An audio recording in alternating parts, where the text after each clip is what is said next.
So today we're going to talk about the ombudsman's report, the impact of housing. The impact of housing ombudsman report. So, in the press for the last few years, but it's been gaining a bit of momentum. There's been a lot of coverage on black mould and damp issues in flats and things like that up and down country. So ITV's done this. They had like I think they had a few months on it. They had different people on saying how bad the flats were with water coming running in and stuff. And there were a couple of documentaries too. What ITV did, they were on like a crusade to uncover it, and a lot of it were on council's social housing. Seems to be in press quite a lot, doesn't it? Recently. This is it. Over recent years, anyway. Yeah. So what's happened? It's PCA's. They've had a ventilation group. PCA, Sam. Acronym. Property Care Association. I'm a member. So I've been kind of following it, and this week they've had a guy, Andrew Dallin, did the report. Basically he's shortened it, so, and I'll shorten it even more by going through it. So we're summarising. Is this on PCA website, Sam? Yeah, it's on PCA website, so if you can go on and read this. But so I'm going to start reading it, and then I'll chip in with my stories and anecdotes as I'm going through, and just try and sort of give examples of jobs that I've done just to relate to. So it's the impact of housing ombudsman report. So it says a recent residential ventilation group meeting, we discussed the current situation facing housing providers off the back of the Homes for Fitness for Human Habitation Act 2018, recent media attention, and the Housing Ombudsman's report from October 2021. His name's there. I've looking up and down. His name's there. I've just gone back. Usually they are on reports. Yeah. So the impact of this legislation. New legislation is starting to impact clients in social housing and the private rental section, and is changing the way we are assessing and determine effective ventilation in this market. The Homes for Fitness Human Habitation 2018 amends the Landlords and Tenants Act 1985 with the aim of being to ensure rented accommodation is fit for human habitation.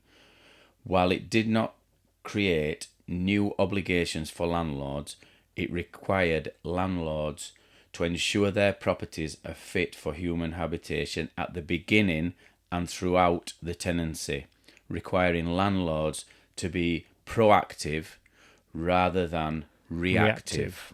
So what this means is, I can refer to this because I'm a landlord as well. I own property, and obviously I'm a damp surveyor, and I also do work as well. So I can see it from both sides. I've never been a tenant, apart from when I paid board to my mum and dad when I lived at home.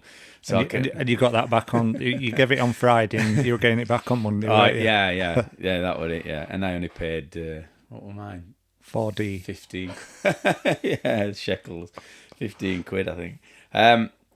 So what this is saying is that if a tenant raises a concern that they've got, say, black mould in a bathroom, yep, then rather than the landlord just pushing it to one side and saying it's the tenant's lifestyle, okay, they've got to go and look at whether the property is insulated, ventilated, because because it doesn't matter what they're doing. They could have a jacuzzi in there. Yep. The property should still be well ventilated. So there's certain standards that they've got to meet. But from that statement, it's saying it's not changing obligations, so legally you're not required to. It does still seem a little bit grey, that. Yeah, because I ain't got further down yet. Sorry, am I cutting in already? Yeah, that was from 2018, and this is beginning of it. Yeah. So this was before ombudsman got involved, I take it. So I'll just read next bit because it says strengthening the tenant's route to redress. The Act came into force in 2019, and in the first instance, it applied to tenancies started after that time. In addition, it included rental periods of less than 7 years plus tenancies which could be terminated by the landlord within the first 7 years. In March 2020, the Act applied to all periods of tenancy, in effect giving landlords 12 months before the full Act came into force.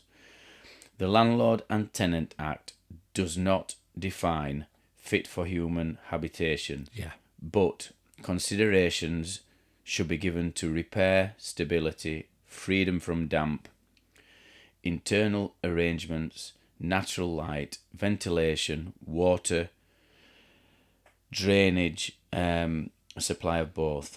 The Act also strengthens the tenant's route to redress when landlords do not meet their obligations by providing them with the right to take the landlord to court, and the general option being if the tenants are empowered to take action, standards will improve. So basically, they've got an obligation to do it. So there's two parts in there, isn't there? There's the what is it? Fit for human habitation, which is not clearly defined in law. However, there are the obligations and the right to redress for the tenants. Well, this is next week. It says the spotlight is clearly on damp and mould. So basically, the spotlight is on our industry, which is a preservation industry.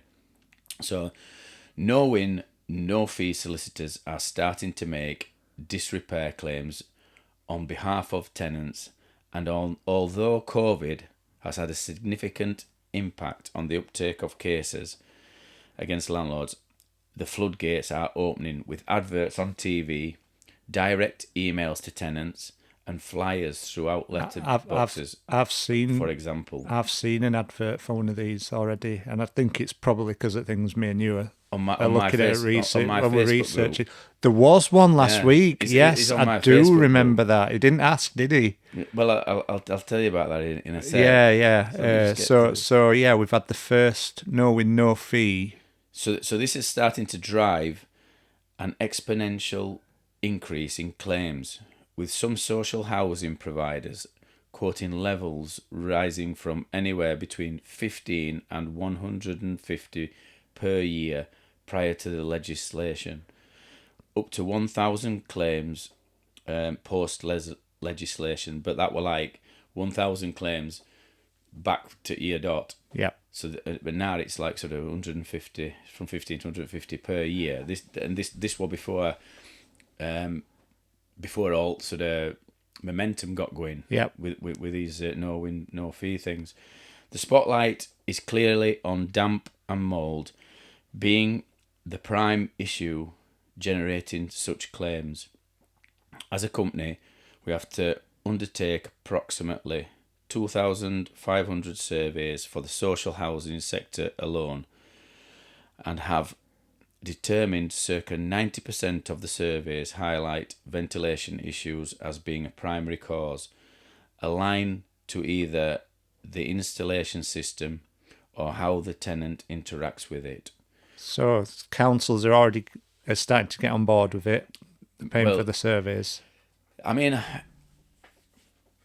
I've got Damp Timber Surveys Limited, which I predominantly do condensation and black mould surveys. Yeah. So that was set up to kind of to do them. So we do all pre-purchase surveys through through all dry damp proofing. Yep.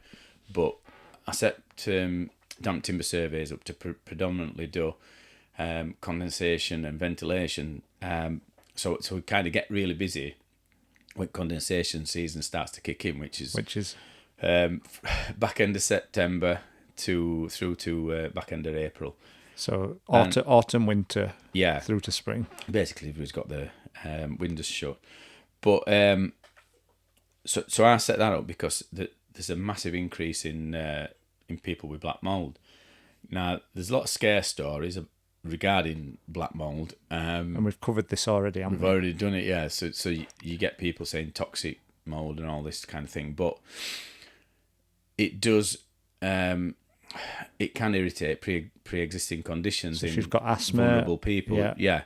So this is why councils are kind of in firing line, because a lot of these people are sort of, they've not got much money and can't fix it themselves. Yeah, they'll not buy a bit of anti-mould fungicidal wash. They'll sit there and let it spread. And some people will be unwilling to change their habits as well, won't they? Yeah. But it's right that I mean a lot of them, because they're paying council rent, these properties should be damp free. Really, it's quite funny that, because I'm just going to pull something up. Only this week, I think Barnsley Council, which is our local council, have just announced a raft of money. This is partly to do with that. I read it in Chronicle. Yeah. How much were it? Can you remember? Either 12 or 15 million. Yeah, I thought I'd got it around 12. 13 million. Yeah. And historically, last 20 years, there's been quite a low amount of housing stock, hasn't there, for council housing in Barnsley? Yeah. So it's going to be a significant amount. And I have seen some.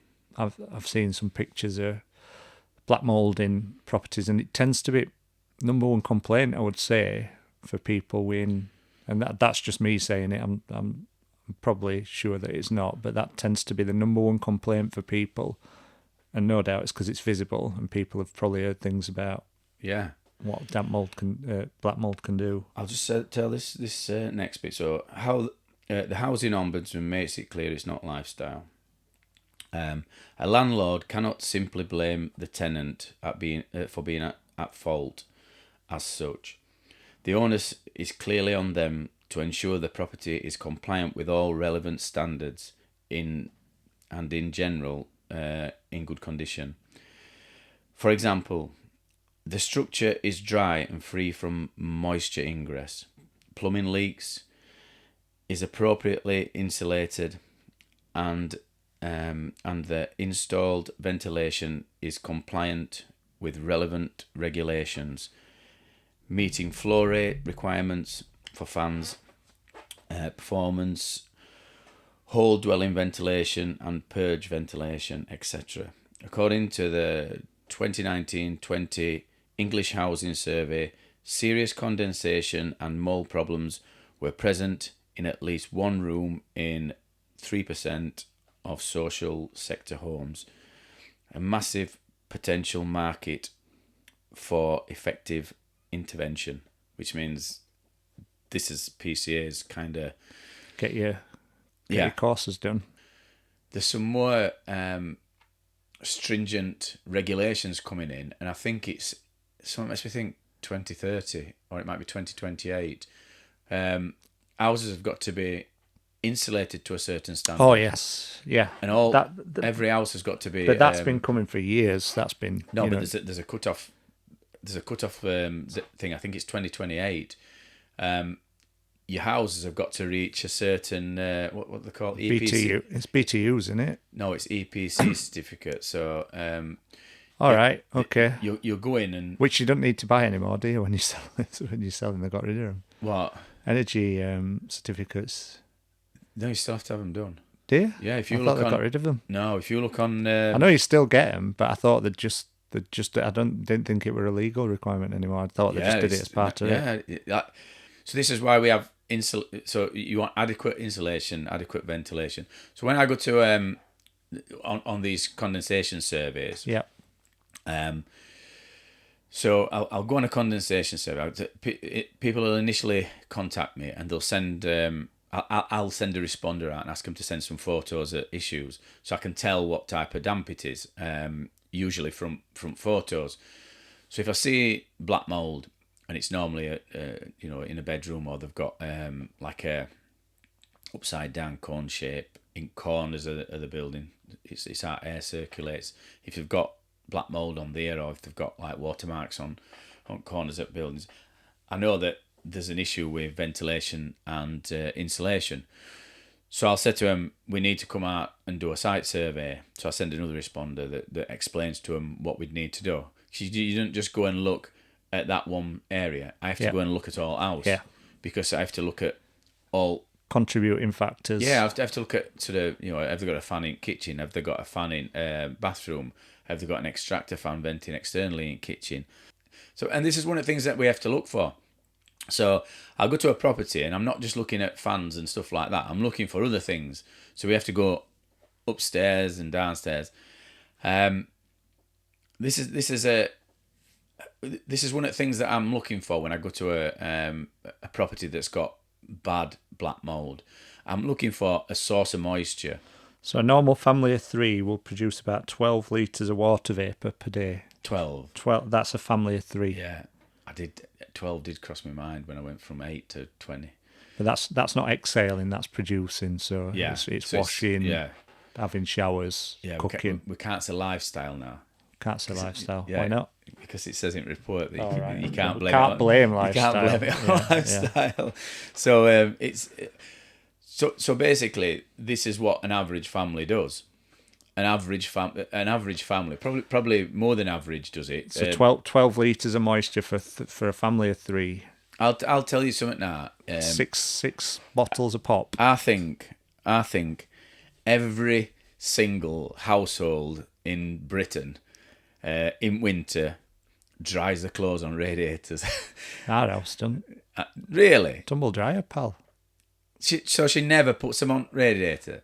Not since I've been known you going on about it. I took it straight off. When Gav goes out there, last, she just puts everything on radiators. If I see something with a radiator, we've got towel rails. Does that count? What, that comes off at radiator? Towel rails. Oh, right, yeah, we've got one of them. But but they're in bathrooms with fans in, so... I think... Let me rephrase it. I think at some point in their lives... I can remember our house, at my parents' house, so they've got central heating put in, and then windows used to be able to scrape water off like with a squeegee. You could do it like a shower in winter, because they've got when gas was cheaper, obviously. Yeah. They used to have pipes blaring out. Like you couldn't touch radiators. Parrots flying across. Parrots flying around. Snakes going up banister. So when I go to do these surveys, I'm looking in back of my mind. I'm looking for a source of moisture. And what I mean by a source of moisture is if it's really bad. So if they sent me a picture and all ceilings covered in black mould, or I know that it's not just from a shower, and it's not just from them, just living it out. There's something else. So about 2 months ago, I went to a property in Hoyland, and this woman, she showed me the black mould on external walls, and she paid for a survey. I went out to have a look at it. And I'm asking her questions and things like that. And one of the things I said to her, I went, "Have you got a cellar?" And she went, "Yeah." And I said, "Can I have a look in cellar?" So I got my torch. She says, "Yeah." And I said, "Have you ever had any standing water in cellar?" And she says, "There's some in there." There's about a foot of standing water. So I went in there. About a foot and a half of standing water. It was just filled with water, like a swimming pool. And I says, that's your problem. It's going to evaporate. And anyway, so my advice was, you need to contact Yorkshire Water. Anyway, she contacted me later on and said she'd had Yorkshire Water out, and it was next door's soil stack. Pipe was broke. Right. So okay. it basically so it was just emptying into a thing. Oh, that was nice then. So I think we're going to wrap it up now. I think. we've broke a record by having probably the shortest one. 48 minutes. 40 minutes.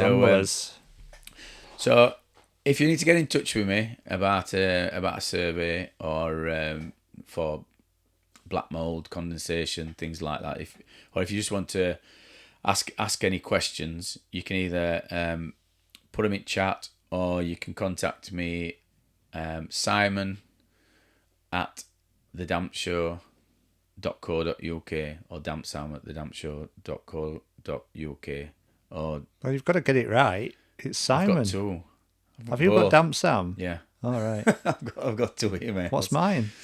Gav at thedampshow.co.uk. Don't email that one. I never use it. But if you want to contact me through Damp Timber Surveys, or you can contact me at Simon at damptimber. No, the Facebook group. Oh yeah. Oh, sorry. Yeah. Oh, so yeah, we've got I've got a Facebook group. It's called "Why Is My Property Damp? Damp Sam." So if you search for that on Facebook, you can join group and you can put your photos on there, and I'll kind of comment on them. We never did talk about that fella, no win, no fee. You said you were going to mention it. No win, no fee. Go on. No win, no fee guy on there. Oh yeah. So on my Facebook group, there were a woman on as well, and I kind of, because this was before that guy, and I don't know if it's the same company, but a woman put this advert on. She put about 3 adverts on, and I kind of took her off being an admin. And then I'm thinking, but then I had second thoughts about it, and I thought I should have really left her on, because I get what she's trying to do. It's a service for people who's got damp issues on social housing, and listen, they're going to make money out of this. Whether they're on my page, and we don't support it or don't like that. I don't get no from it, but people are going onto our Facebook group for help. So if they are at the wit's end with the social housing people or a landlord, then obviously they can go to them and see whether they can get any help from them. I'll comment on pictures. So posts are not an endorsement. No, well they're not. They're not now. But I don't mind them. I don't mind them being on there, because if someone has kind of gone down all avenues, and they're still in a position where they're living in a property that's not fit for human habitation, then this company might help them. I can't even think what they call it. I can't remember. It might be the only way they can be able to get funds to be able to. And now we're going to get inundated with these companies. Well, there's 350 people on that group I checked the other day, so I can't imagine it will be. But if you want to join, sort of look for a group and then apply to ask to join, and we'll let you in if you've got any damp issues, and I'll comment on your thing. So we're going to wrap it up now then. So we'll see you on next episode, and I hope you enjoyed this episode. Please like and share it. Like and share. Is it Follow like us. and share? Yeah. Follow, like and share. And I'm off on my holidays now. Where are you going? I'm going to Ibiza. White Island. I'm going to White Isle for some positive energy from the ley lines. Apparently, I've told. Is that what it is? Are they on ley lines? Are they? This is why it's my favourite place in the world, because whenever I go there, when I come back, I always feel refreshed and ready to go. You know, that's why Romans used to go there, didn't you? No. Yeah, it's true. Did they?